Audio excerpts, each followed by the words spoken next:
능력은요, 물체를 회전시킬 수 있는 능력이다. 물체를 회전시킬 수 있는 능력으로요, 이렇게 벽에 나사로 묶여있는 막대가 있을 때 내가 그 막대를 중심으로 힘을 주면 얘가 이렇게 회전해서 이렇게 온다고요. 됐죠? 그러니까 나는 얘한테 시계 방향의 돌림힘을 준 건데 그 돌림힘의 크기를 계산할 때는 항상 중심축, 우리는 여기를 받침점이라고 하거든요. 받침점으로부터 떨어져 있는 거리 아래에 반드시 수직한 방향으로 작용한 힘의 곱으로 계산한다.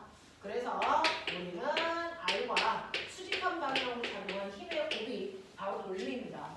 그래서 받침점으로부터 2m 떨어져 있는 곳에 수직한 방향으로 16N의 힘을 줬다면 이 물체의 돌림 힘은 20Nm예요. 이렇게 표현한다. 자, 이러한 돌림 힘은 수직한 방향으로 작용하는 힘이어야 되니까 만약에 수직하지 않고요, 이 축과 비스듬한 각도로 이렇게 16N의 힘을 줬다면 이 각도가 예를 들어서 30도라면 실제로 이 지점의 수직한 방향으로 작용한 힘은요, 이 힘을 수평과 수직으로 벡터 분해했을 때 이 힘만큼이 수직으로 누르는 힘이다. 그러니 얘는 F 사인 30도니까요. 사실은 10 곱하기 사인 30도는 2분의 1이잖아요. 그래서 결국은 5N만큼의 힘을 떨어져 있는 거리 2m에서 준 거기 때문에 이 물체를 회전시킬 수 있는 능력은 10밖에 안 되는 거다. 이렇게 계산하시면 되죠. 그렇죠? 그래서 물체를 회전시킬 수 있는 능력, 돌림힘, 그 돌림힘이라는 게 바로 받침점을 기준으로 떨어져 있는 거리에 수직한 방향으로 작용하는 힘의 크기의 곱으로 물체를 회전시킬 수 있는 능력이 결정되는 거다. 그래서 돌림힘을 크게 하려면 힘을 크게 주던가 아니면 받침점으로부터 멀리 떨어져 있는 곳에서 우리는 물체를 힘을 주면 된다라고 했고요.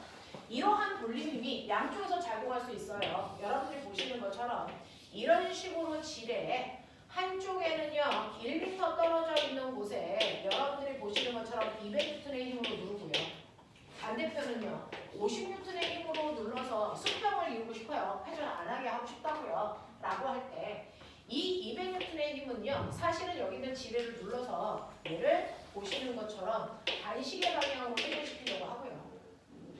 그런가 하면 50N의 힘은 여기를 눌러서요 이 중심축을 기준으로 시계 방향으로 회전시키려고 하는 돌림힘이 작용한다. 근데 이 둘의 크기가 똑같을 때는 어느 방향으로 회전도 하지 않는 균형을 유지한다. 우리는 그걸 돌림힘 평형이라고 한다. 그래서 돌림힘 평형은요 반시계 방향의 돌림힘과 시계 방향의 돌림힘의 크기를 같을 때를 얘기한다. 됐죠? 돌림힘의 방향은 저렇게 두 개만 있는 거예요? 네, 이렇게 두 개밖에 없어요. 됐죠? 자, 그러면 그 중에서요 반시계 방향의 돌림힘은 200N의 힘으로 1m 떨어진 곳에 줬으니 시계 방향의 돌림힘은 50N의 힘으로 4m 떨어진 곳에 줘야 얘네들이 돌림의 평형을 유지할 거다. 그랬을 때 돌림의 평형이 됐을 때요 힘과 거리의 비율을 보면 힘의 비율이 4대 1이기 때문에 거리의 비율이 1대 4가 되는 거다. 그래서 힘과 거리는 반비례해요. 이런 것들도 기억하죠. 됐죠? 자, 그러면 이러한 돌림힘을 이용한 것들이 우리가 주변에서 사용하는 도구들이다. 이 돌림힘을 이용한 도구 중에 가장 우리가 많이 쓰고 있는 게 지뢰라는 거고 도르래라는 거다. 네, 이게 가장 많이 사용되는 거고요. 그리고 요거랑은 조금 다르지만 지뢰가 아니고 빗면이라고 하는 이 세 개의 도구들을 인간이 제일 많이 쓰고요. 그 중에서 돌림힘을 이용한 건 이거예요. 됐죠? 자, 이러한 지뢰, 도르래 이런 거 쓰는데요. 지뢰는요, 굳이 이렇게 생기지 않아도 지뢰의 3요소만 가지고 있으면 지뢰라고 한다. 됐죠? 그래서 그 지뢰의 3요소가 여러분들이 알고 있는 것처럼 이렇게 물체가 누르는 작용점과 받침점과 힘을 주고 있는 힘점 구조로 되어 있다. 이게 지뢰의 3요소야. 작용점, 받침점, 힘점. 됐죠? 이 세 가지로 구성되어 있으면 되는데 쟤네들의 위치 순서가 어떠냐에 따라 지뢰를 종류를 나눈다. 1종 지뢰라는 게 있고 2종 지뢰라는 게 있고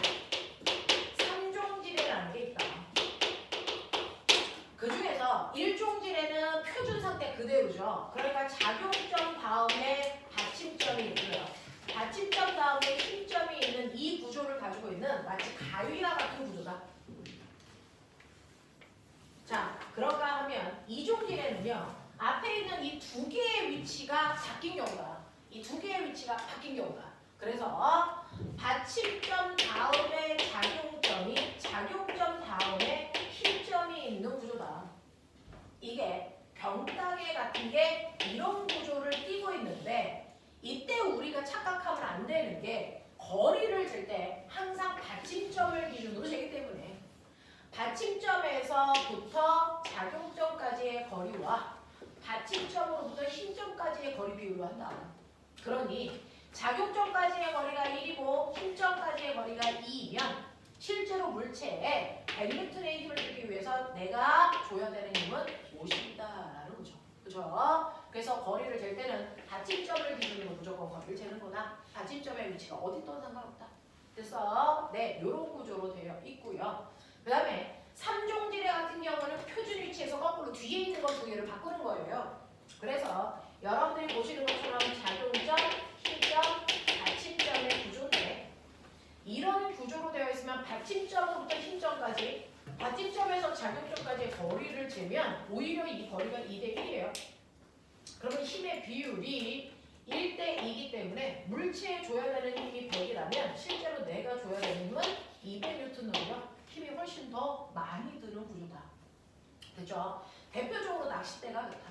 낚싯대가 그렇다. 근데 이러한 구조의 낚싯대를 사용하는 이유는 그러면 뭡니까? 라고 얘기를 하면요. 누가 봐도 낚싯대야 이 새끼들아. 자꾸 아니라는 눈빛으로 왜? 누가 봐도 낚싯대야. 이거 이렇게 그렇게 사진 찍어봐. 다 낚싯대라고 해. 낚싯대보다는 좀 물고기가 좀 자, 이렇게 되거든요. 근데 이러한 구조를 가지고 있는 어떤 아이를 쓰더라도 그래서 항상 어떤 도구를 사용하더라도 이게 원리가 성립한다. 됐죠? 여러분들이 아무리 현란하고 대단한 도구를 만들더라도 도구를 사용할 때 만약에 그 도구 때문에 힘에 이득이 있다면 그 힘이 원래 물체의 무게보다 절반밖에 안 되는 힘을 줄 수 있는 도구를 만들던 4분의 1밖에 안 되는 힘을 주는 도구를 만들던 상관없어요. 도구를 썼더니 힘이 적게 들었어요. 그렇게 된 거죠. 됐어. 근데 이렇게 힘의 이득을 본 만큼 반드시 거리에 뭘 보게 되냐면 손해를 봐요. 그래서 힘을 절반으로 줄이면 반드시 거리를 2배 늘어나고요. 힘을 4분의 1로 줄이면 거리는 4배. 그래서 이렇게 되기 때문에 결론적으로 일에는 이득이 없습니다. 됐니? 자, 그런가 하면 3종지뢰 같은 경우에는요. 거꾸로 힘의 손해를 봐요. 힘이 더 많이 들잖아요. 그래서 원래 물체보다 힘이 2배 많이 들거나 또는 4배 많이 들 수도 있죠. 힘의 손해를 봐도 돼서 미치지 않습니다. 왜? 힘의 손해를 보는 만큼 거리는 이득을 보거든요. 그래서 물고기를 들어 올릴 때 물고기의 무게보다 2배 많은 힘이 들어도 실제로 여러분들은 거리의 손해를 보지 않고 이득을 보기 때문에 물고기 1m 올라올 때 나는 겨우 50cm만 감으면 된단 말이죠. 됐죠? 그래서 무조건 일에는 이득이 없는 구조가 만들어지더라. 이걸 우리는 일의 원리라고 한다. 알겠습니까? 자, 그래서 이렇게 다양한 어떠한 도구를 사용하더라도요. 돌림힘이라고 하는 원리에 의해서 항상 일의 원리가 성립이 되고요. 이러한 지뢰의 원리를 이용한 다양한 도구 중에 여러분들이 알아두셔야 되는 하나가 축바퀴라고 하는 지뢰입니다. 축바퀴는요. 이렇게 중심이 되는 축을 중심으로 작은 바퀴와 큰 바퀴가 이렇게 연결되어 있더라. 그 중에서 작은 바퀴에 무거운 물체를 매달았다고 치자. 그래놓고 나는 긴 바퀴에 있는 실을 잡아당길 거다. 그러면 여기에 얼마만큼의 힘 주면 얘가 올라가니? 뭐 이런 문제야. 됐죠? 그랬을 때 작은 바퀴의 반지름 R, 긴 바퀴의 반지름을 2R이라고 한다면 길이비가 1대 2이기 때문에요. 그래서 힘의 비는 거꾸로 2대 1로요. 얘는 100N의 힘은 질의 모양이야.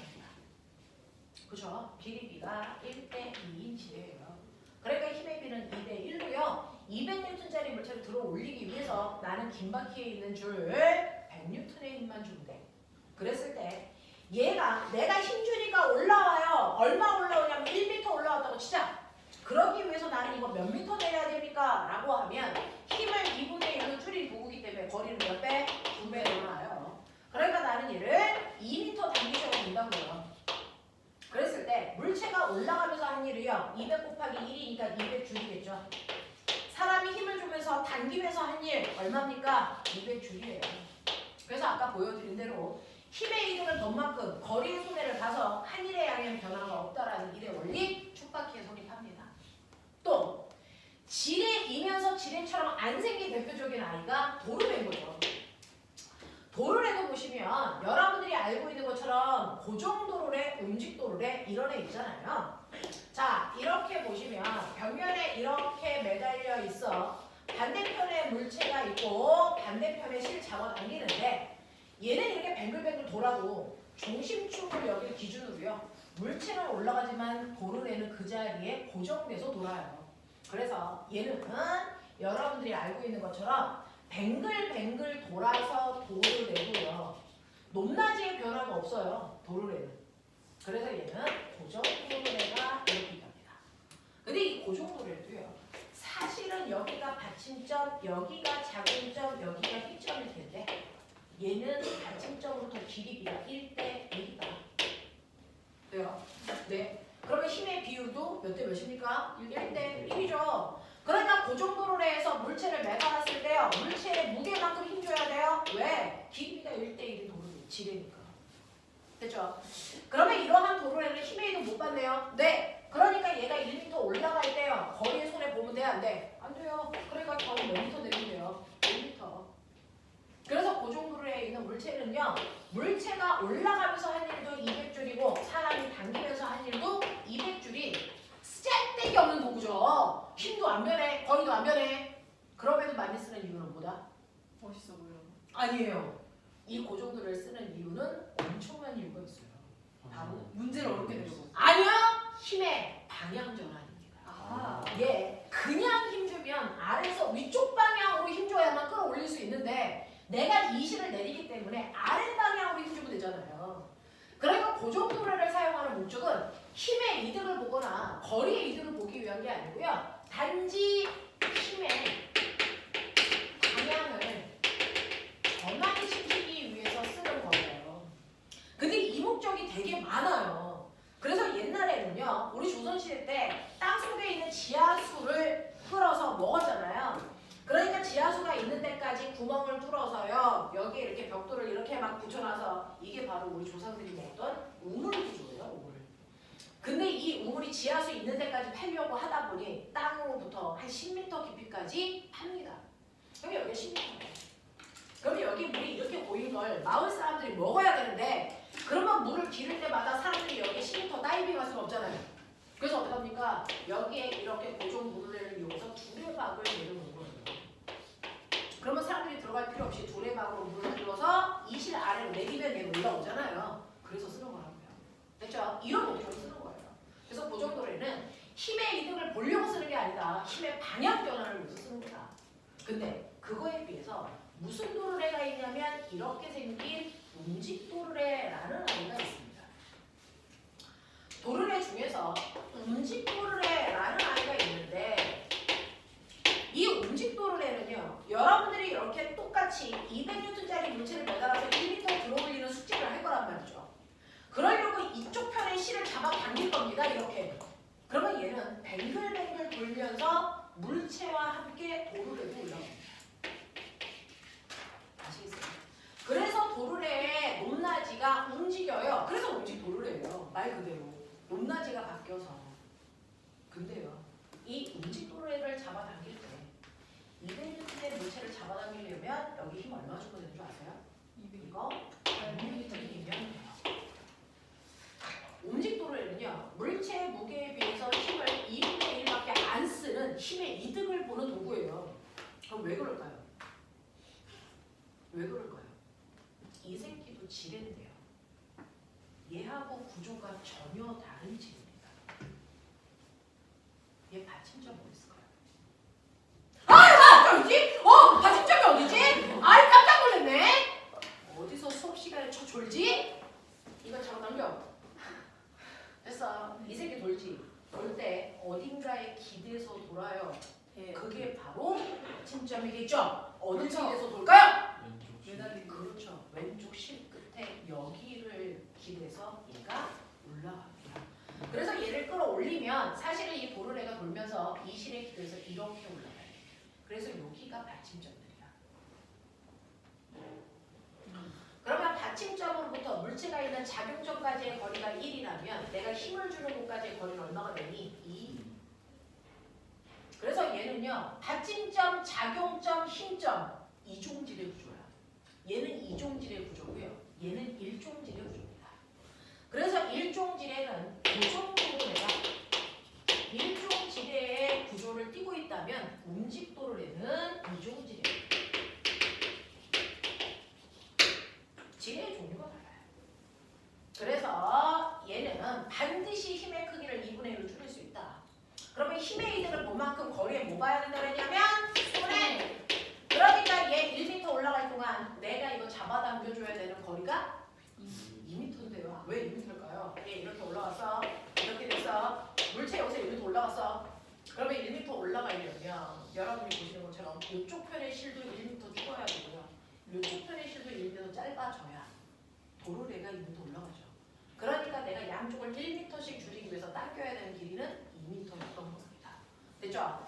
그래서 이렇게 2m 당기니까 물체가 올라가면서 한 일도 200 줄이고 사람이 실을 잡아당기면서 한 일도 200줄로 어떤 도구를 사용해도 똑같은 물체가 똑같은 높이까지 올라갈 때요. 고정도를 쓰나 움직도를 쓰나 한 일의 양 똑같고 그래서 힘의 이득을 보나 보지 않으나 한 일의 양은 변화가 없다. 이래 원리 성이 같다.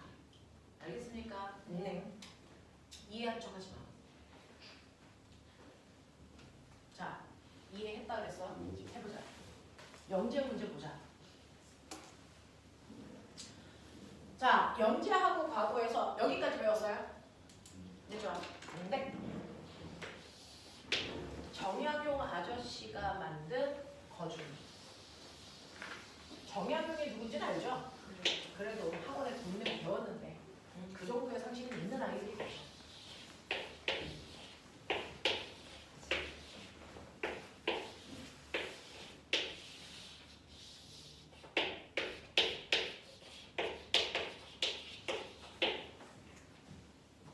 이거 땡길 거예요. 힘 얼마 줄까요? 이거 1m 들어올릴 거예요. 몇 미터 땡겨야 될까요? 됐죠? 정약용입니다. 그러면 제가 만든 도구도 볼게요.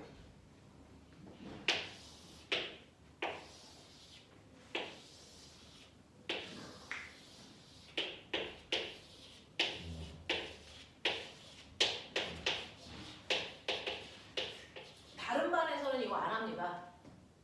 우리 반만 하고 있는 중이에요.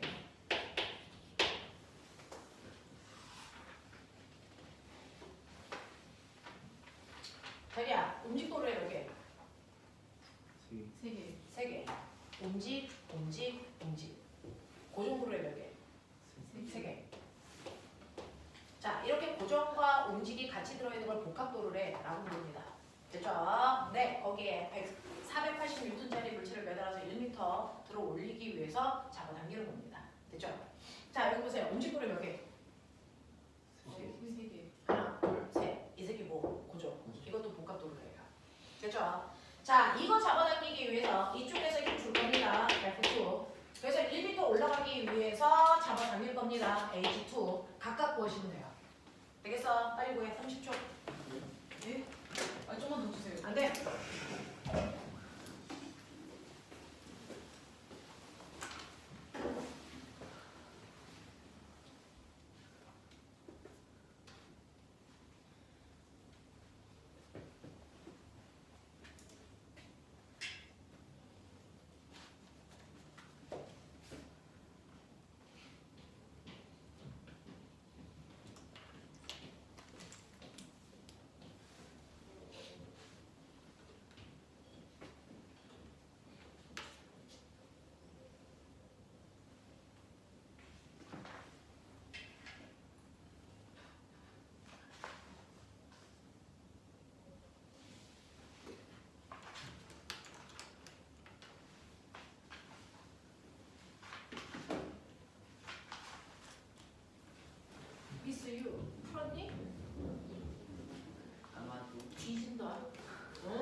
되고 이런 씨발 방탱이 같은 이 새끼가.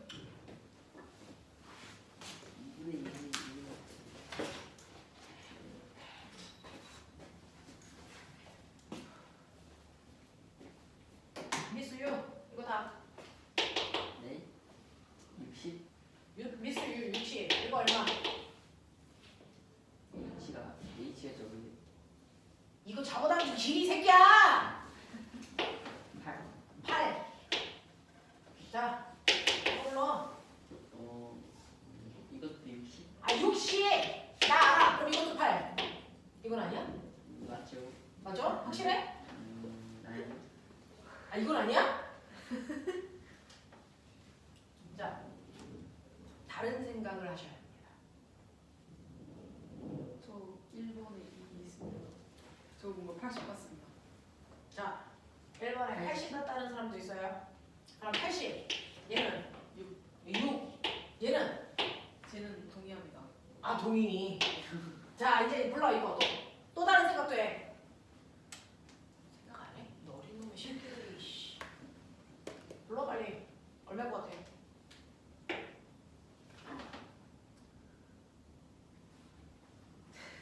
이놈의 새끼들이. 연호 니다 불러. 안 나오는데. 찍어.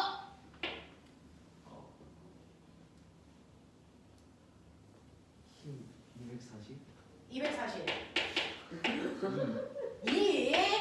좋아. 얘는 그거는 거기에 정리하겠습니다. 왜? 다수결 원칙으로 같은 소리 한다. 준혁. 다 동의 다 동의해? 저는 둘다 똑같아요. 뭐랑 똑같아? 68이요. 아 요거 요렇게 가면 돼. 저는 달라요. 라는 생각해봐. 이게 틀렸다는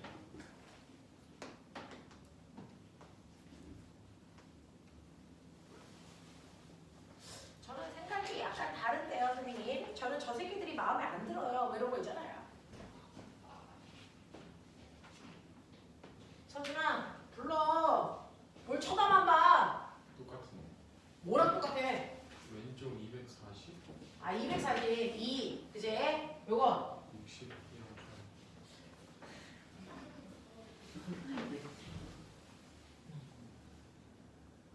나는 왼쪽 거 240. 이렇게. 오른쪽은 68. 아, 이렇게 가기로 했어. 왜 약속했어 오늘? 대동단결. 이런 식으로. 자, 답은 있어요. 고르시면 되죠. 이거 다 이게 맞습니다. 다이 너는 왜 손발 쳐? 맞아요. 여기는 이제 되게 현란하죠. 80, 60. 이 중에 답이 있습니다. 240번 병신. 얘네들은 아싸. 무서워 아니야. 제가 정약용 아저씨보다는 약간 더 훌륭한 돈을 받는 거죠. 힘을 훨씬 더 많이 줄인 거죠. 정약용 아저씨는 80이나 드려야 되는데 저는 60이면 해결하겠다는 거죠. 이런. 자, 왜 이럴까? 라고 하면 꼬매야 이해해봐요. 실제로요. 등속도로 드는 게 가장 적은 힘으로 드는 겁니다. 그죠? 근데 최소한의 힘을 보여보자는 거죠. 그 힘보다 더 주면 그래서 근데 더 빠른 속도로 들어 올릴 수 있어요. 왜? 등가속도 운동하니까. 그럼 우리는 최소한의 힘, 등속도일 때를 보는 거예요. 자, 등속도일 때 합력 얼마?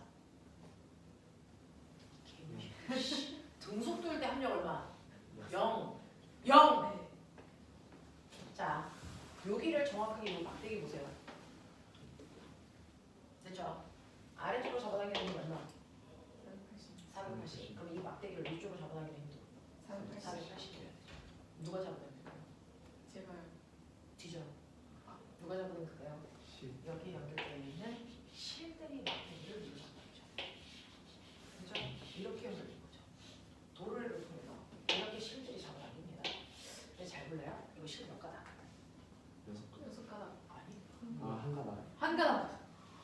어떻게 6가닥이 나오냐 여기야 한 가닥. 그럼 장력 어떠니? 같아요. 다 같아요. 왜요 또? 그러니까 여기 T 6가닥이 막대기랑 연결되어 있거든요. 그걸로 드는 거예요. 근데 우리가 최소한의 힘 등속도로 드는 거를 생각하고 있는 거니까 480이라는 힘과 똑같은 6T를 만들면 된다는 거죠. 됐어. 그래서 잡아당기는 장력의 크기가 얼마다? 80N이면 된다? 요 얘기 하는 거예요. 그래서 이때 얘를 잡아당길 때 드는 힘은 80N이고요. 원래 물체의 무게에 6분의 1만 해주면 돼. 그러면 힘의 길이가, 힘의 크기가 6분의 1을 줄었으니까 거리는 6배 늘어나겠죠. 그래서 6m 잡아당기면 얘네들은 올라가. 왜? 하나씩 다 1m, 1m, 1m, 1m씩 줄여줘야 되니까 그래. 알겠어? 이렇단 말이야. 자, 그러면 이런 식으로 해서 얘는 힘을 6분의 1로 줄였는데 요거요. 선생님, 움직도로에는 힘을 2분의 1로 줄인다면서요. 네. 2분의 1로 줄이는 움직도로에는 몇 개 있어요? 같은 높이에 몇 개 있니? 3개 있어요. 그래서 힘이 6분의 1로 줄어요. 됐어? 그래서 앞으로 이런 구조가 나오면 2m분의 1만큼 힘의 크기를 줄이는구나. 이렇게 생각하면 된다. 되겠어? 나무 막대기는 나무 막대기는요. 그냥 얘네들을 연결해주는 축일뿐이야. 네네. 그런 역할을 해요. 자, 그 다음에 요거는 구조가 달라요. 요 실 몇 가닥? 세 가닥. 그렇죠. 요거 하나. 요거 하나. 그 다음에 요거 하나입니다. 그래서 얘네들은 장력이 다 달라요. 그러면 끝에서부터 봅니다. 여기 등속도로 움직이니까 아래로 잡아다니는 힘이 얼마? 440. 그럼 위로 잡아다니는 힘이 얼마? 480이었는데 요 장력과 요 장력이 잡아다니는 거죠. 그러니까 요거 한 선이 얼마? 240, 240. 근데 이 실의 입장에서는요, 이 도래를 그 아래에서 위로 잡아다녔다면 여기 있는 실은 위에 있는 도래를 아래로 잡아다니는 거죠.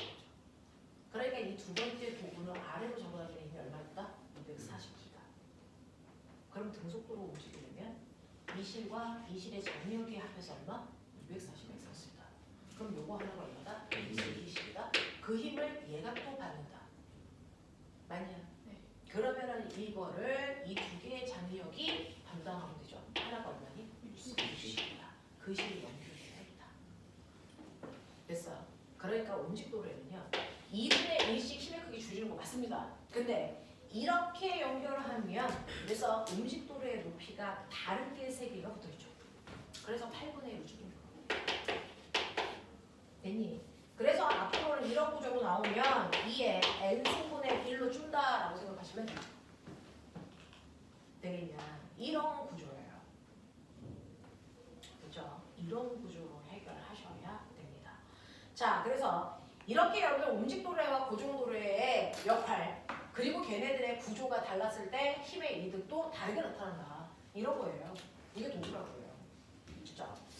자, 그러면 이런 식으로 도구를 이용해서 내가 물체를 돌리는 돌림 힘을 줄 거고요. 거기에서 돌림의 평형이라는 것도 줄 건데 우리는 이렇게 물체에다가 오른쪽으로 10N, 왼쪽으로 10N을 주면 처음에 정지되어 있던 물체는 A라는 힘도 받고 B라는 힘도 받지만 그럼에도 불구하고 완벽한 정지 상태라.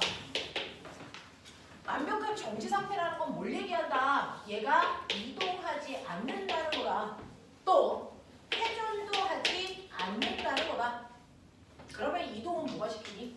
이동은 힘의 합력이 시킨 거죠. 그러면 이동하지 않는다는 얘기는 얘는 힘의 무슨 상태? 평형 상태이기 때문에 정지한 상태가 유지되는 겁니다. 회전하지 않는다는 건 뭡니까? 돌림이 평형 상태이기 때문에 회전도 하지 않는다는 겁니다. 납득합니까? 그러면 이 두 개를 동시에 만족하는 완벽한 정지 상태를 우리 뭐라 그런다? 역학적 평형입니다.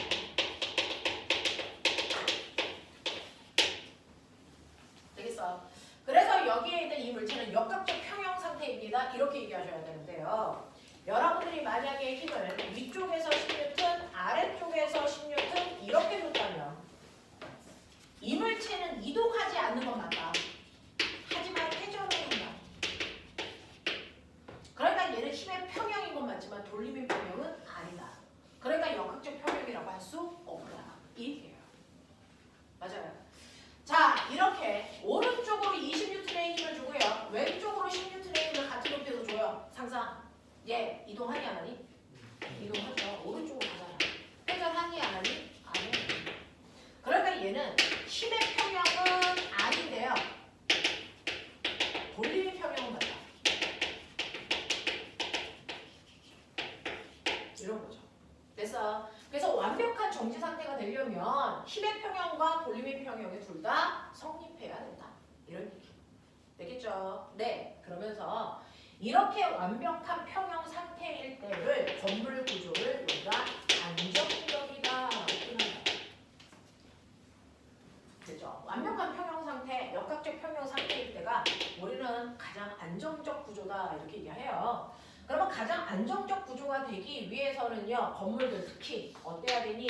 라고 하면 무게, 중심은 낮을수록 안정되다. 됐냐? 그리고 두 번째, 바닥면은 넓을수록 안정된다. 이거다. 그래서 무게중심이 가장 아래쪽, 가장 바닥면 넓게 하는 우뚝이가 가장 안정적인 구조이지만 자, 우리는 이렇게 벽돌이 있으면 정확하게 가운데 무게중심이 있어요. 바닥면은 여기고요. 그래서 바닥면 안에 무게중심점이 있기 때문에 이게 쓰러지지 않는 안정적 구조예요. 근데 쓰러지지 않을 때 이렇게 살짝만 바닥면을 들어도 얘는 기울어도 됐어? 쓰러지진 않습니다. 쓰러지지 않는데 무게중심 어디 있습니까? 가운데 살짝 위로 뜨죠. 그러면 무게중심점이 위로 올라오니까 얘는 불안정한 평형입니다. 평형은 평형이지만 불안정합니다.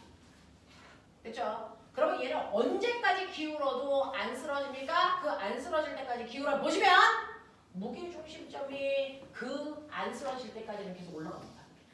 가장 안정적인 상태에서 불안정한 평형이 될 때 무게중심이 올라갑니다. 그랬다가 무게중심이 다시 내려오는 그 순간 얘는 뭐한다? 쓰러져. 됐어? 그 쓰러지는 그 순간을 보면 무게중심점이 여기 있는데요. 바닥면은 여기잖아요. 바닥면 밖으로 무게중심이 나가면 얘는 100% 쓰러진다. 집에 가서 이거 해봤어? 자, 실제로 여러분들은 바닥면이 어디? 자기 발 사이즈. 이게 너의 바닥면. 됐어? 네. 그리고 너의 무게중심 어디냐? 얘네들의 무게중심 어디냐?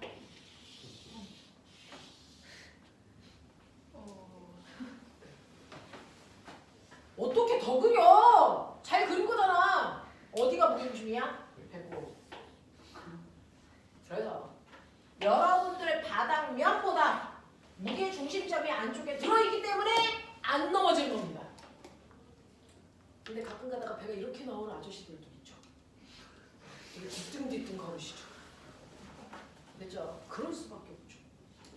됐냐? 그래서 지훈 나와. 나와 이 새끼야. 빨리 나와 일로. 자, 얘가 선생님이 얘기한 대로 무게 중심점이요. 바닥면 밖으로 나왔는데도 안 쓰러진다. 그러면 이건 세상에 이런 일이 노벨상감이야. 알겠지? 유지연 일로 와. 자, 봐라. 아니. 자, 쓸 때요. 와, 이 삐딱한 새끼. 발바닥이 벽에 딱 붙어야 됩니다. 이렇게. 두 개도 붙어야 됩니다. 그쵸? 자, 너의 무게중심점을 만져. 어디요? 야한테 맞으면 안 돼. 그렇지, 거기. 됐죠? 남자들의 무게중심 배꼽입니다. 너 그때 배꼽이 여기 있다고? 맞아? 네. 왜 이렇게 위에 있어? 네, 아니에요. 아니, 네 배꼽을 네가 할지 내가 알겠어. 확실해? 오, 되게 가슴 옆에 배꼽이 있네? 그러니까. 자, 뭐? 그리고 얘 발 사이즈 여기. 자, 이제부터 얘를 기울일 겁니다. 그래서 이 배꼽이 발 사이즈 밖으로 왔는데 이 새끼 안 넘어진다? 내가 100만 원을 실시간으로 쏜다. 와. 너무 100만 원이면 너네 학업이 몇 달치인지 알지? 몇 달? 그거 내가 쏜다. 멸치. 웃기고 앉아있네. 이거 한 달치가 20 얼마일걸? 그러면 거의 4달치야. 최선을 다해 엄마한테 돈을 안겨드리도록 하자.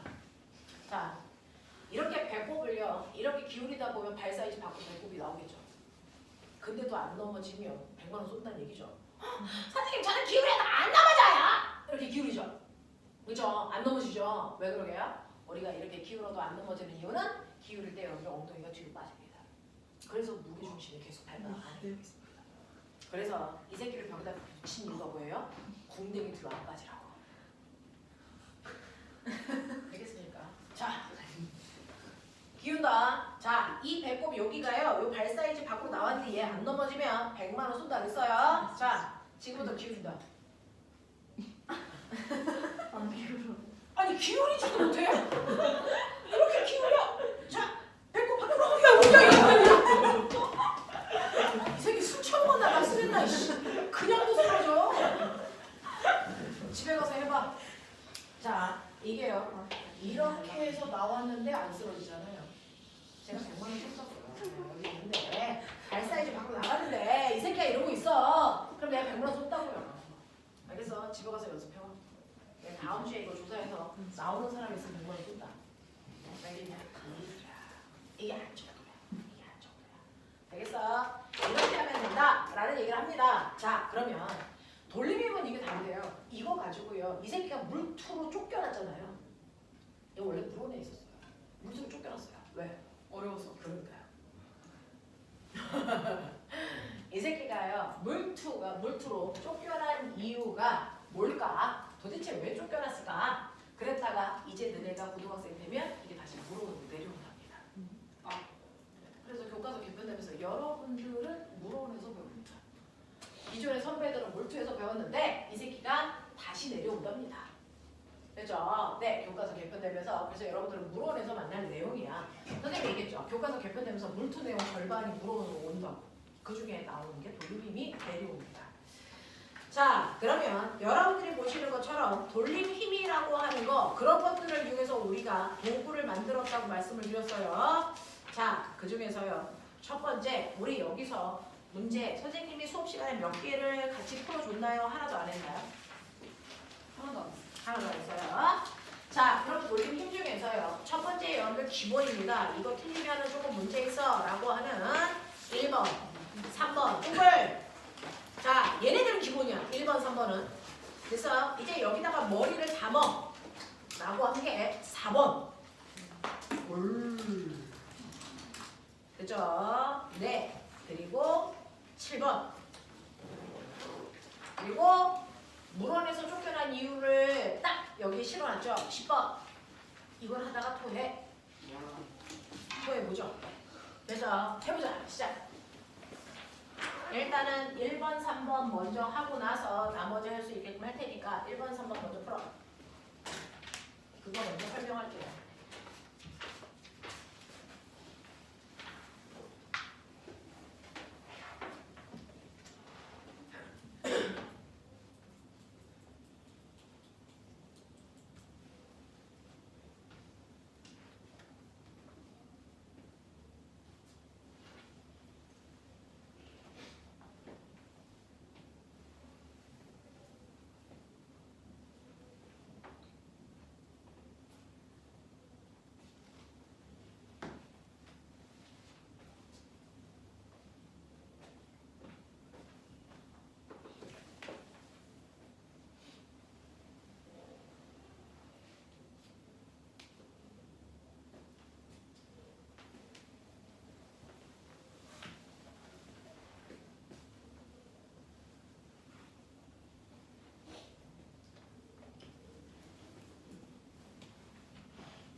맞추려고 하지 말고 거기 있는 내용이 나한테 어떤 얘기를 하려고 하는 건지를 좀 귀담아 들으려고 하시는 게 훨씬 더 좋죠. 처음부터 쉽게 되진 않겠지만 자꾸 문제가 너네들한테 하고자 하는 얘기가 뭔지 들으려고 노력해 보십시오.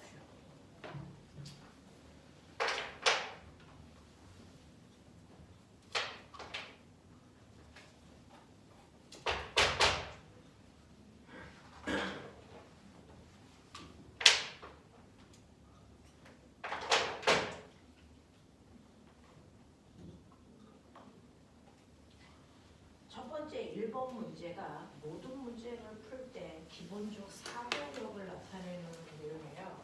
일반적인 아이들은 1번은 답이 뭐 별거 없네, 문제 쉽네, 그냥 넘어가는데 여기에는 나머지 모든 문제는 1번을 기준으로 푸셔야 됩니다. 1번 문제 보시면요. 1번 문제는 이렇게 등간격으로 점이 있어요. A점, B점, C점, D점, 그래서 간격이 다 R씩이야 되어 있죠. 그랬을 때 A점에서는 아래 방향으로 F라는 힘을 줄 거고요. 그 다음에 D점에서는 위쪽 방향으로 F라는 힘을 이 막대에 준다 이렇게 생각하시면 되겠어요. 자, 이렇게 힘을 주고 있을 때 여기에 있는 이 물체는 회전합니다.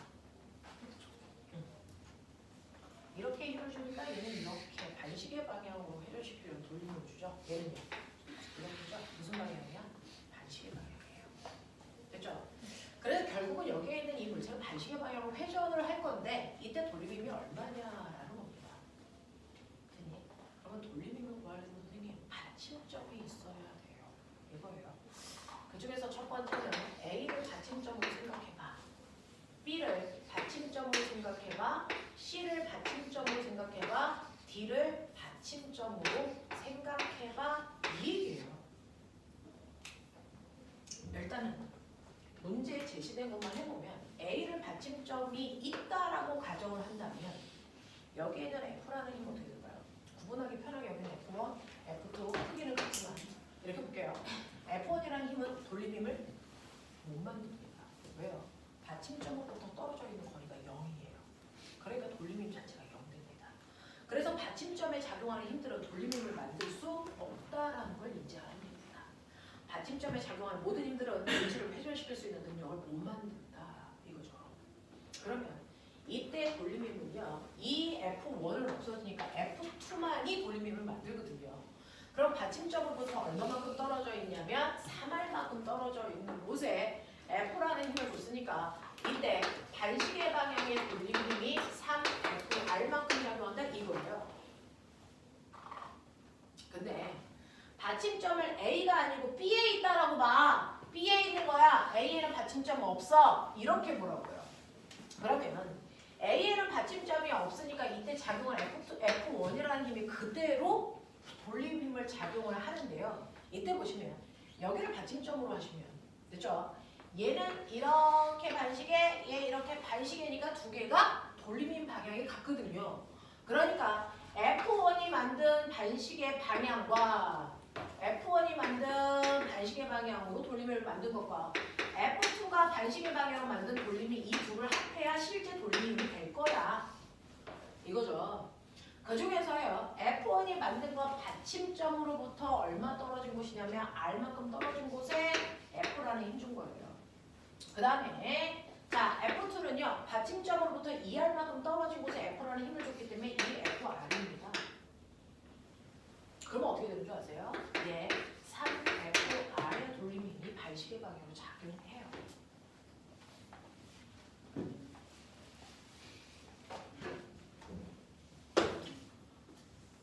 자, C를 받침점으로 놓으면 이제 받침점의 위치 여기 있다 생각하자고요.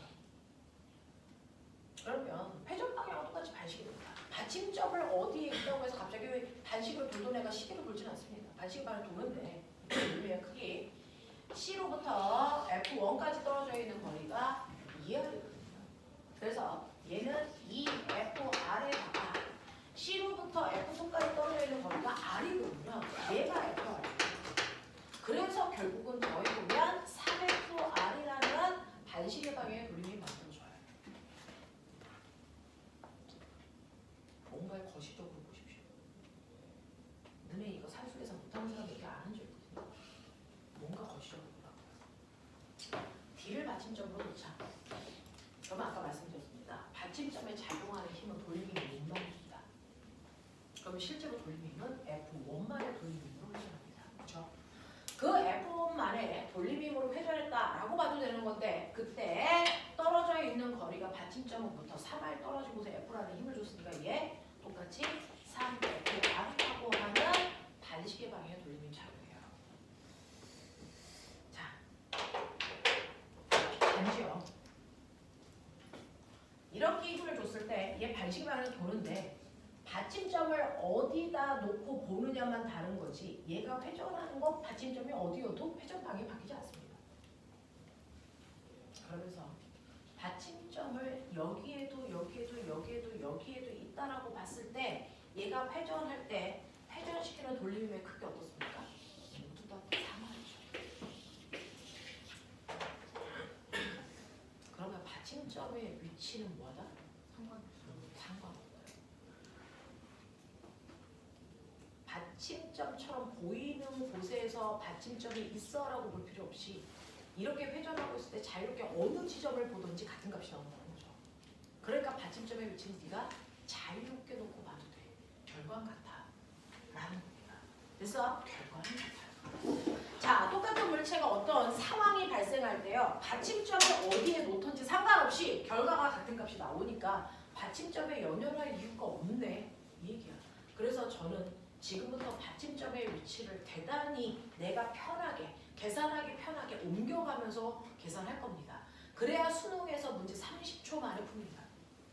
이게 스킬이라고 최상위권 아이들의 스킬. 그래서 받침점의 위치 상관없어. 우리나라 일반적인 아이들은 받침대가 그려져 있는 부분을 받침점으로 놓고 계산하거든요. 그러면 미지수가 막 2개 생겨요. 그러니까 시간이 오래 걸리고 계산 착오가 생깁니다. 그럴 이유가 없다고요. 받침점의 위치 이 마음대로 옮겨도 돼. 이겁니다. 그래서 단 그거부터 떨어져 있는 거리 정확하게 판단하고 계산한대. 에린님, 이게 너네들한테 좋은 교육이야. 받침점의 위치 정확하게 합니다. 어디에 놓고 가도 된다. 그러니까 계산하기 편한 곳에다가 하나 더 받침점에 작용하는 힘은 회전, 돌림힘을 만들지 못한다. 알겠습니까? 네. 기억하십시오. 자, 그러면 1번의 내용을 여러분들이 이해했다면 3번 보시면 3번은 지뢰의 원리 중에 몇 종 지뢰입니까? 이종지뢰. 맞습니다. 이종지뢰입니다. 그래서 여러분들 이종지뢰는요. 좁은 공간에서 힘의 이득을 많이 보고자 할 때 쓰는 거예요. 그래서 얘는요. 받침대가 여기 있어요. 그리고 물체가 올라가 있어. 이 부분이 작용점입니다. 얼마냐면 300N의 힘으로 누르고 있죠. 300N의 힘으로 누르는 점을 1점이라고 할 거고요. 그리고 내가 이 막대 끝에서 위쪽 방향으로 100N의 힘으로 들어 올릴 거예요. 그러면 얘는 시계 방향의 돌림힘, 얘는 반시계 방향의 돌림힘 이게 작용할 텐데 이때 이렇게 힘을 주니까 이 물체는 여기에서 뭐? 두 번째 줄 수평을 유지하는데 정지되어 있다는 얘기야. 그러니까 이게 뭐야? 돌림힘 평형이라는 얘기죠. 그러니까 반시계 방향의 돌림힘과 시계 방향의 돌림힘이 같구나예요. 됐냐? 그러면 여러분들이 보시는 것처럼 받침점, 작용점, 힘점인데요. 작용점과 힘점의 힘의 비율이 몇 대 몇이니? 3대 1이라는 말이죠. 그럼 길이가 몇 대 몇이면 되겠니? 1대 3이면 해결돼요. 그러니까 이 길이를 1로 보면 되고요. 얘는 어디서부터 길이져요? 받침점. 여기서부터 길이가 3이라는 얘기죠. 맞아. 그래서 거리를 재는 기준점은 받침점이다 라고 하는 겁니다. 그래서 길이비가 1대 3이니까 꼬매가 이 길이는 2로 보는 게 맞죠.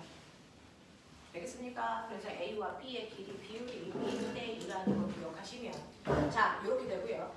이러한 수평한 상태에서 등속도로 이동을 해. 자 그래서 물체가 바닥면으로부터 몇 cm 올라가게 할 거냐면 두 번째 10cm 올라가게 했다고 치자. 그럼 물체가 10cm 올라간 거니까요. 내가 힘을 줘서요. 얘를 이렇게 움직이게 했다는 얘기죠. 물체가 여기 왔다고요. 그래서 이 높이가 10cm 올라가는 거예요. 그랬을 때 내가 올린 이 높이가 얼마냐는 거죠. 근데 여기서 우리가 뭐가 보여요? 뭐가 보입니까? 닮은 거죠. 수학의 닮은. 이 삼각형하고 이 삼각형 닮음이 있어요. 그러니 길이비가 1대 3이니까 이 길이 대 이 길이의 비율도 1대 3이어야 된다. 그러니까 얘는 30cm 올라갔어요가 되는 거죠. 됐죠? 그래서 도구를 사용할 때 우리는 이렇게 닮음 많이 봅니다라는 얘기입니다. 자, 그 다음에 이제 선생님이요 4번, 그 다음에 7번, 10번 뭐 이따 이따 하라고 그랬는데 저는 정작 몇 번 하냐면 5번 보여드릴게요. 나는 5번을 할 테니까 내년은 4번하고 7번하고 10번을 해. 자, 5번 문제만 속으로 살짝 읽어봐 주시면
하셨죠? 이게 뭔가가 달라요 갑자기? 라고 하는데 물리 원은 보면 이상적인 상황에서의 물체 운동이에요. 그러니까 공기 저항 없어. 아 이런 이상적인 상태야.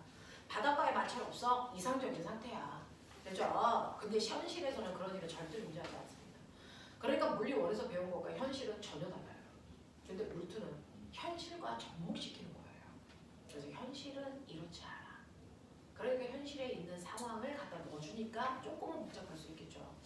여러분 보시면 실제로 5번 같은 경우에는요.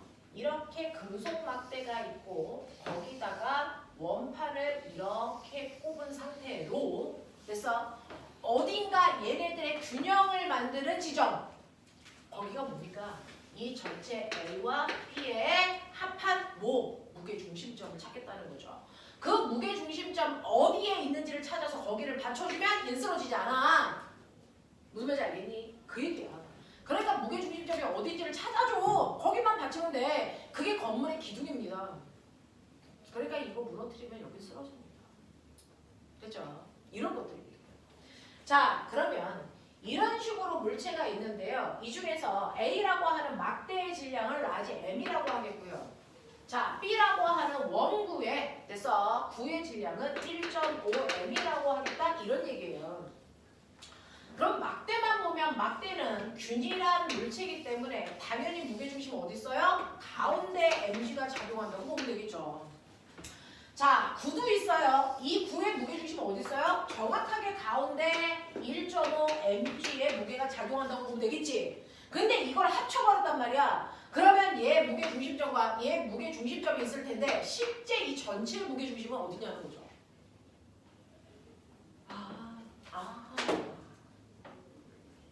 그 실제 무게중심점에 받침대를 딱 놓으면 어느 쪽으로도 안 껴요. 그게 얘와 얘의 사이 어디쯤이 되겠죠. 거기가 어디냐는 거예요. 그럼 보세요. 여기서 작용하는 실제로는 얘가 이루는 힘과 얘가 이루는 힘에 의해서 물체가 회전할 거야. 근데 회전하지 못하게 돌리면 평형이 되는 그 지점을 받쳐주면 거기가 무게중심점이에요. 됐어? 네. 회전하지 않고 평형한 상태를 유지할 건데 이때 얘는 힘이 mg고요. 얘는 힘이 1.5mg이기 때문에 힘의 비율이 보시는 것처럼 2대 3이란 말이야. 그러면서 이 힘은 얘를 반시계 방향으로 회전시키려고 하고 이 힘은 얘를 시계 방향으로 회전시키려고 하기 때문에 두 돌림 힘이 균형이 되는 곳에 놓으면 되죠. 그러면 이미 나왔잖아요. 힘의 비가 2대 3. 그러면 받침점으로부터 떨어져 있는 거리가 얼마나 되겠어요? 3대 2 지점이면 되겠죠. 근데 아세요?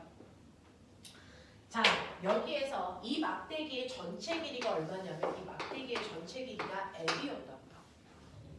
맞죠? 그 막대기의 전체 길이가 L이고요. 막대기의 무게 중심점이 있는 곳까지는 절반 2분의 1 L인 지점이니까 나머지도 2분의 1 L이고요. 납득하냐? 그거를 3대 2로 분분한 여기라고요. 여기가 전체 무게 중심점이야. 그러면 2분의 1L을 5등분으로 한 것 중에서 여기로부터 3개 가면 되죠. 3칸. 그러니까 10분의 3L인 지점이야.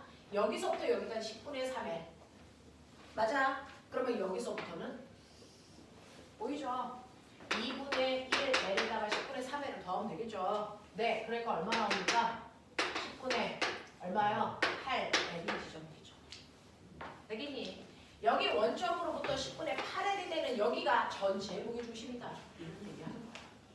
되겠지? 그래서 실제 어떤 물체 거기 옆에 보시면 싸그리 다 41페이지 막대기야. 근데 이 막대기도 실제로 무게가 있다. 그 막대기의 실제 무게도 물체를 회전시키는 돌림힘을 만든다. 근데 어디? 가운데. 됐어? 네. 그래서 이 힘도 이용해서 돌림힘을 우리가 고려할 필요가 있더라라는 얘기입니다. 되겠어? 네. 자, 이거 가지고 여러분들이 현실 세계에서 풀어야 되는 게 7번 문제입니다. 7번 하세요.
이상 시간을 드릴 수 없으니 제가 가볼게요. 7번입니다.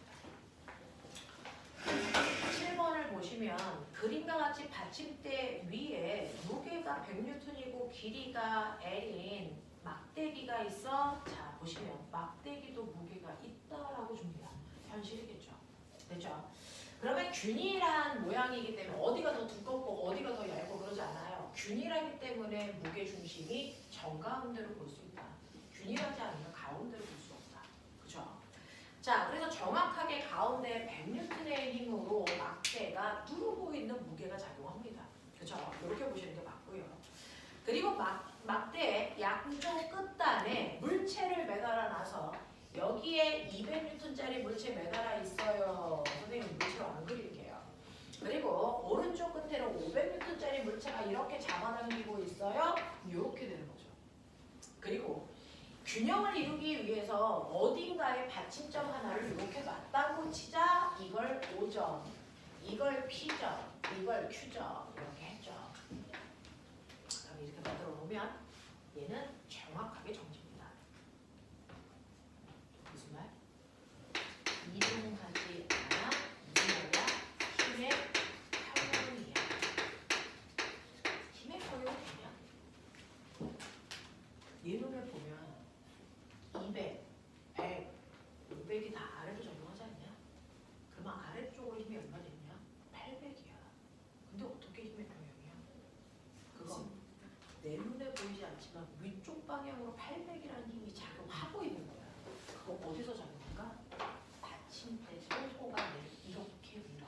800이라는 힘. 물리는 예외가 없는 과목이잖아요. 정지되어 있기 때문에 무조건 힘의 평형이 성립해야 되고 그러기 위해서 위쪽 방향의 힘이 작용하고 있는 겁니다. 그 위쪽 방향으로 힘을 주고 있는 게 바로 받침대가 나무 도막을 위해 힘이 있다라는 겁니다. 이게 평형입니다. 그래서 힘의 평형 성립하는 거 맞아요 라는 거죠. 그래서 받침대에 힘이 작용하는 거. 하지만 당연고 받침대에 있는 힘은 물체를 회전시키지 못하기 때문에 그동안 돌림 힘을 구할 때 이 힘을 무시했던 것 뿐이야.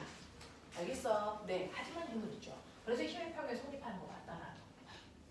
자, 그 다음에 이때 받침점까지의 거리가 얼마니? 라고 하는 여기서부터 여기까지의 거리가 얼마인지를 물어봤나요? 이건가요? P에서 O까지 맞죠? 요 거리가 얼마니? 요거 물어본 거예요. 전체 거리를 L이라고 했을 때 이 X의 길이가 얼마야? 이제 이거 물어본 거예요. 근데 실제로 받침점이 여기 있다라고 보면 계산이 들어옵습니다. 계산이 들어올 수 있어요. 보세요. 그래서 여러분은 받침점을 여기 있다고 봐도 되고요. 계산하기 편하게 받침점의 위치를 움직여도 돼요. 아까 그렇다고 일본에서 배웠잖아요. 저 받침점의 위치를 어디로 움직여요? 여기가 받침점이야 라고 변형시켜 볼게요.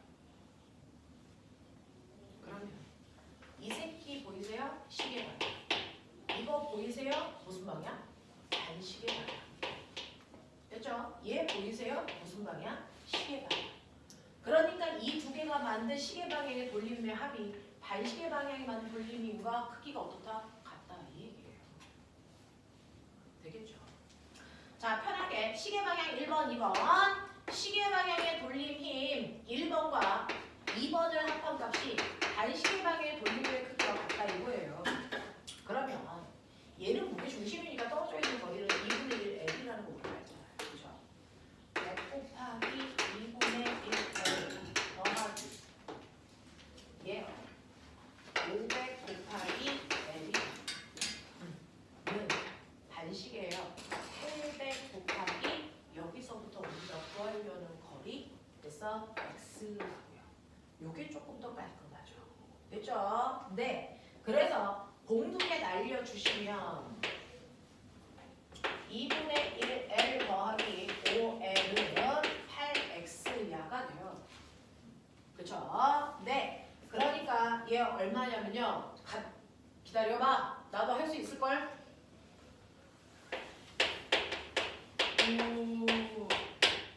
나 너네 모르겠지만 나 대학 나왔어. 됐냐? K무 수준이지. 해냈어? 이렇게 하는 거지. 그렇죠? 그래서 이렇게 해갈 수 있다. 이런 거죠. 그래서 받침점을 여러분이 좀 편하게 움직이셔도 된다. 1번에서 배운 교훈이에요. 그래서 이렇게 되면서 힘의 평형이라고 하는 거 성립하는 거구나. 내 눈에 그동안 안 배웠던 거 보이구나. 그죠? 이렇게 됩니다.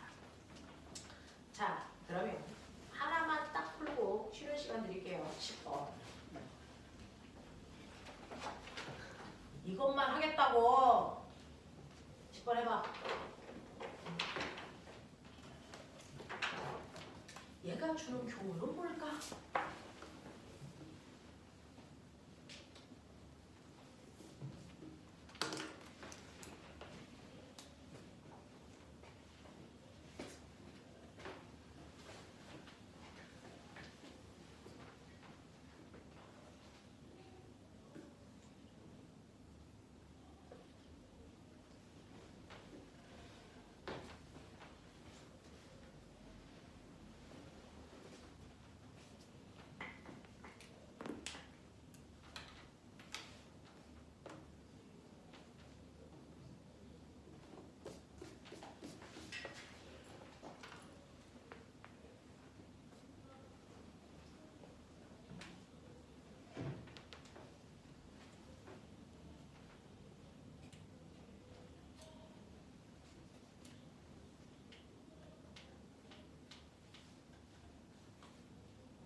가능성은 있어?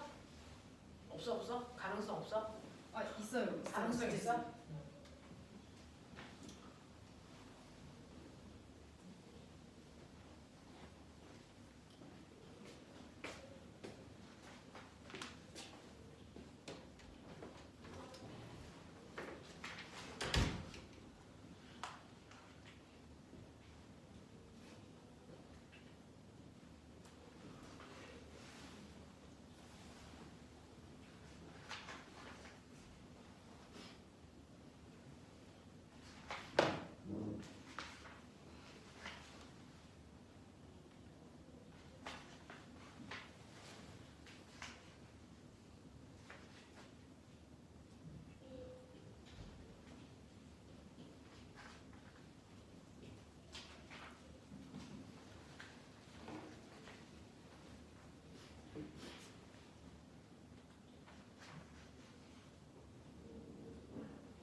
선생님이 풀 수 있는 문제로 바꿔드릴게요. 여러분들이 경험이 없어서 그런 거지. 지금 너네들은 선생님이 지금 이 공간에 106명인가 지금 수업하고 토요일을 닫거나 지금 그래서 제일 잘하고 있는 친구들이 많아요. 자, 41페이지에 있는 10번 문제가 이거 수능에 냈다가 쫓겨난 문제인데요. 이 문제가요. 영지에서 나왔을 때 어떻게 나왔냐면 45페이지에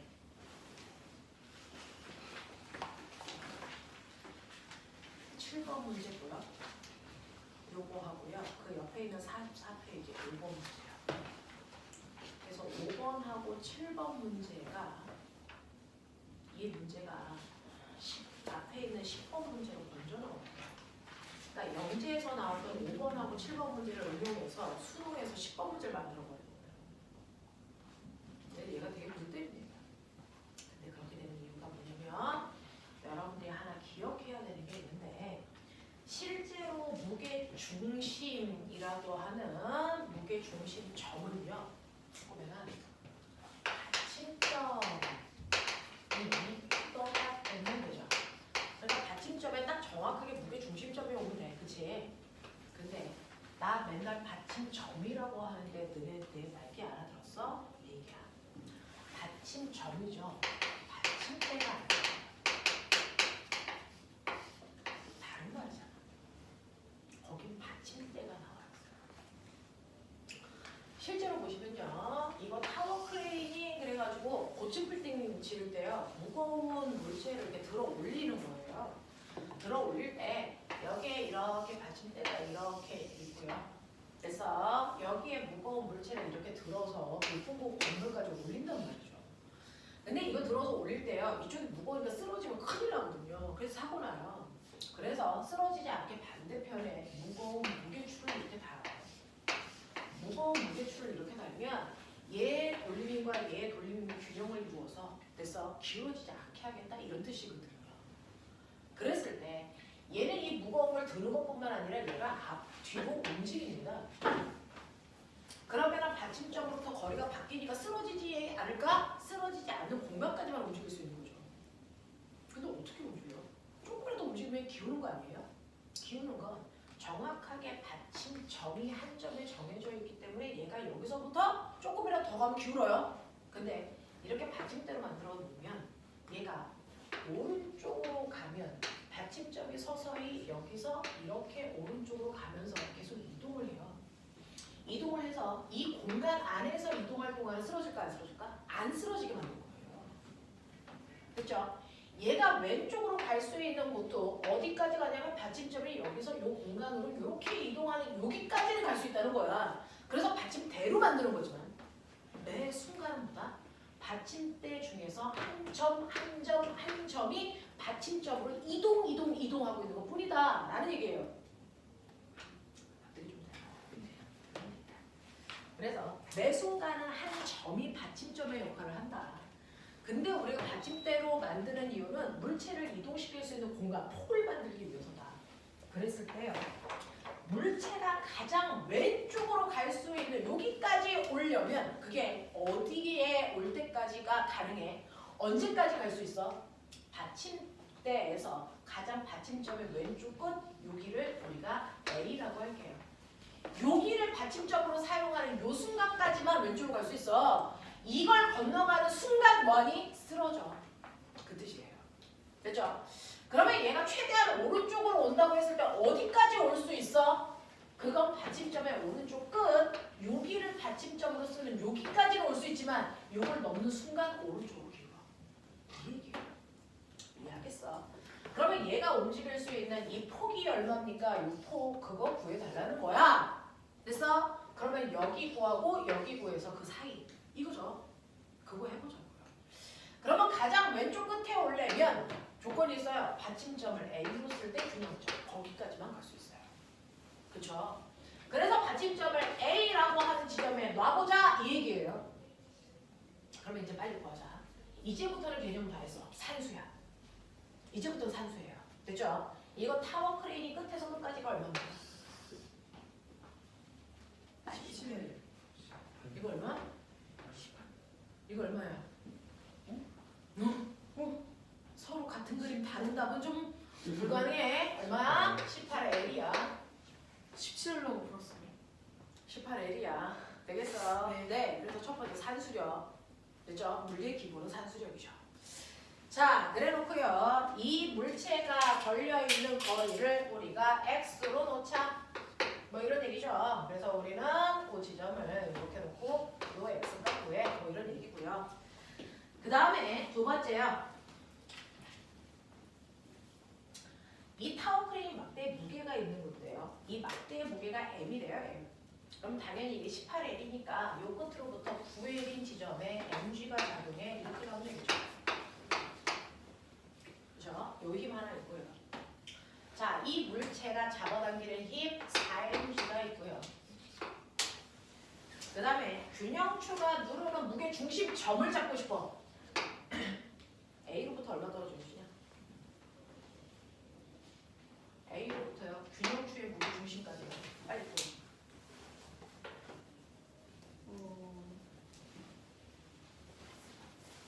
얼마? 4.5. 어? 응? 4 아닌가요? 무게 중심점은 그 물체의 정확하게 가운데 지점이어야지. 그러니까 얼마겠니? 4. 4. 이거 4. 그래서 거기에 정확하게 무게 중심축 10mg가 작용해 요 얘기예요. 그쵸? 네. 자, 이렇게 되어 있을 때 받침점을 A로 놓으면요. 이제 A로부터요. 여러분들이 보시는 건데 얘 보시면 반시계 방향 그래서 반시계 방향으로 회전시키면은 2번이 보이냐? 얘는 시계 방향으로 회전시키려고 하는 힘 요거죠. 요거 두 개 합법값이 얘랑 같으면 돼요. 당연 설정해줘. 그래서 반시계 방향으로 작용하는 1번님과 2번님을 더한 값이 시계 방향인 것 같다. 요게 식이라고요. 얘 반시계 방향, 반시계 방향, 반시계 방향. 알겠어? 이거는 막대기의 무게 중심 이거거든요. 자, 그래서 첫 번째는요. 누르는 힘이 4mg고요. 저 4mg가요. 이 A로부터 얼마 떨어지고 있냐? 얼마게? 12만 12만 네, 12 마이너스 x 이거죠. 되겠어? 네. 그래서 일단 12l 마이너스 x. 두 번째요. 무게 중심이요. mg요. A로부터 떨어져 있는 거리가 얼마겠습니까? 3l. 시계 방향이요. 10mg가 누르는 힘은 얼마? 4l 이거죠. 자, 머리가 있으니까 mg는 날리고 가고 싶은 본능이 생기셔야죠. 그러면 48l-4x 더하기 3l은 40l 이렇게 나와요. 네. 오늘 산수가 좀 대단한 날이구나. 8! 가만히 있어! 8, 3, 8에다가 3 더하는 거야? 더하는 거지. 그러면 11l은 4x. 그러면 x는 4분의 11l까지 갈 수 있어요. 그죠? 자, 이 짓은 B에서도 해야죠. 받침점이 B까지 오는 동작. 자, B는요, 오른쪽으로 얼마만큼만 가면 돼요? L만큼만 가면 돼요. 자, 그러니까 뭐야? 4mg. 그럼 13L-X 더하기 mg 얼마니? 4L은 10mg 곱하기 3L 됐냐? 이런 식으로요. 그래서 알겠다. 50.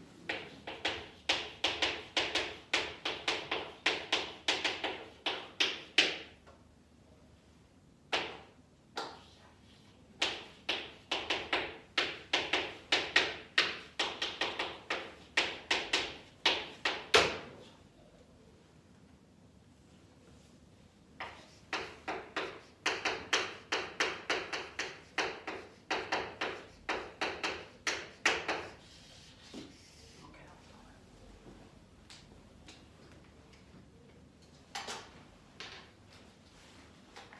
네.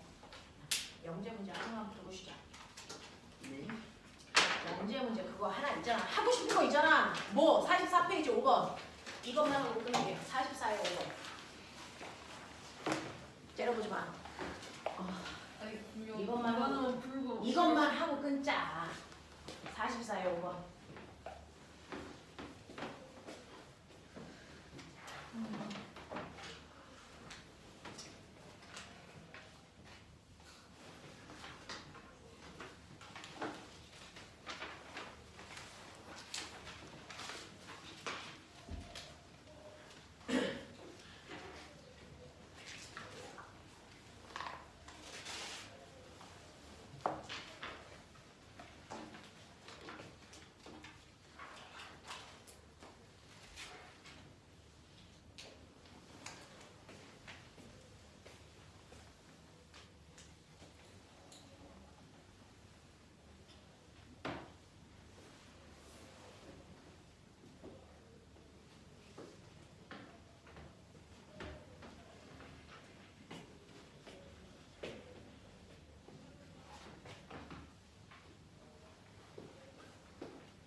했는데 씨.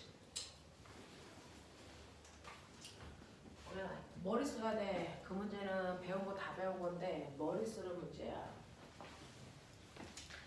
자, 우리요 현실에 맞게 막대기에 무게도 줬어요. 그것도 고려했단 말이죠. 그럼에도 불구하고 거기에 있는 5번 문제가 왜 허리냐라고 하면 동적인 운동을 하고 있죠. 물체가 가고 있단 말이죠. 이렇게 물체가 가는데도 균형을 유지해야 된다는 건데요. 거기다가 더군다나 보시면 얘는 받침점이지 받침대가 아니라고요.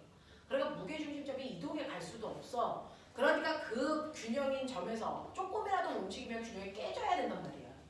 그러면 균형이 깨지지 않게 하기 위한 또 다른 방법은 뭐냐라고 하는 거죠. 실제로 어떤 물체가 움직일 때 균형이 깨지지 않게 하기 위해서는 받침대가 아니고 받침점이 아니고 받침대를 놓으면 돼.